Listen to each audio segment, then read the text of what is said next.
Our very existence is proof that progress has been made. Representative Ayanna Pressley took to the House floor Thursday to condemn the vulgar comments by Representative Ted Yoho about her fellow squad member, Representative Alexandria Ocasio-Cortez. Yoho, a Florida Republican, was overheard referring to Ocasio-Cortez as a f-ing b, shortly after confronting the New York Democrat on the Capitol steps Wednesday over her views on crime and policing. Pressley responded after Ocasio-Cortez issued her own powerful floor speech Thursday rebuking Yoho for approaching and insulting her out of the blue. After the speech, Ocasio-Cortez thanked Pressley for her support.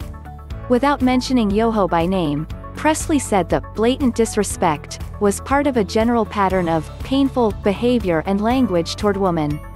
We are not on the House floor today because of just one callous incident, the Massachusetts congresswoman said. Unfortunately, what brings us to this moment are the structural and cultural conditions, and yes, the very men, that have normalized the marginalization of women and specifically women of color since this nation's very inception. Pressley added that patriarchy was very much at home in the halls of this powerful institution. As the first woman of color to represent Massachusetts in Congress, the Boston Democrat said that previous trailblazers equipped us to take on a world that was built on contradictions and injustice.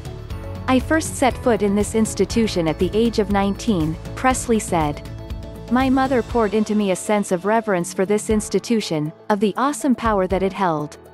I walked through hallways, and still do, flanked by the statues of men that enslaved my ancestors, in a building built by my enslaved ancestors. But she also noted that Congress is changing.